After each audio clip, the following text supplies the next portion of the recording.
Hello, my name is Michael and I work in Michael's bookshop in Ramsgate.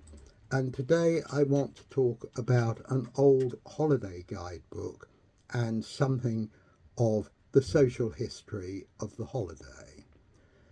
So back in 1763, when this guidebook first came out, the holiday was an entirely new invention developing out of an excuse, which was called the cure. So, if you were ill back in these days before Harley Street, your physician would very likely send you off to the seaside for the cure. Now, here is the man who's the main protagonist, and he's going to have the cure. And you can see he's been stripped naked.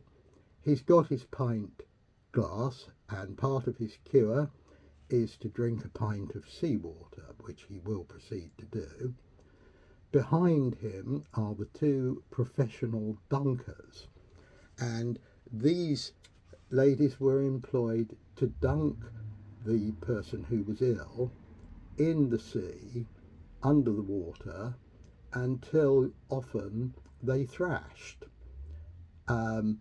And that would go on perhaps for the whole of the summer season, which then would have been months.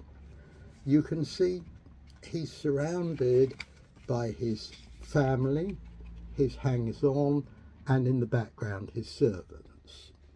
So he would have rented a house here in Ramsgate or whichever spa town he went to, and he would have come down here by carriage with his hunting horses and his servants and set up house here for the cure.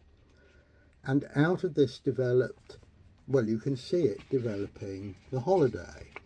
You can see the bathing machines in the background, but as you can also see, the swimming costume hadn't yet been invented.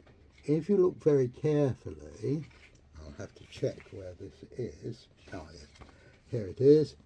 You can see the gentlemen on the harbour wall, which is something like a pier, with their telescopes. And there's quite a lot of correspondence about the ladies suffering from the lack of the invention of the swimming costume, and the gentlemen with their telescopes. This goes on for over 100 years. So there's some interesting social history. The guide itself mostly is bits of local history, because people, when they were on the cure, which was developing into what we call holiday, the main activity was to hire a carriage every day and go somewhere and look at something historic. So this could be Canterbury Cathedral, or it could be a folly or a tower in a field or something. We've got quite a lot of that sort of thing round here. Or just to another coastal town. The people on holiday did a lot of parading themselves in their clothes, and generally it was all fairly social. Things stepped up with the Napoleonic War, and the ladies of the household who had to marry off their children were helped by the Napoleonic Wars, because this was an officer training town, so there were lots of young single men available. So it was sort of a bit of a cattle market, I think, for the middle classes, the upper middle classes and the aristocracy at that time. One thing that is significant, it was very, very difficult to get to the seaside, so that they had to take a very uncomfortable route with horse and carriage. So they were very determined to have a holiday, and holidays at this time, as I say, they went on for the whole of the summer season.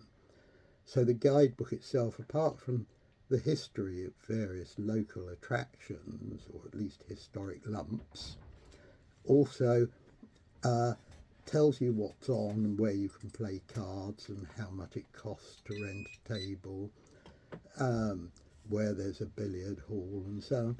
So there's quite a bit of social history in there. Now, just to wrap this up, Michael's Bookshop is mostly a general second-hand bookshop, apart from the reprints of these local guides, and they are the only thing that we do sell from our website, which, as you can imagine, is michaelsbookshop.com. I'm not really trying to sell these because we don't really make a profit out of producing them. They cost about the same as the paper and the printing. But anyway, we won't post you out second-hand books, and we're only open 4 days a week, so you can gather that information if you want it. Thank you very much for your time. Goodbye.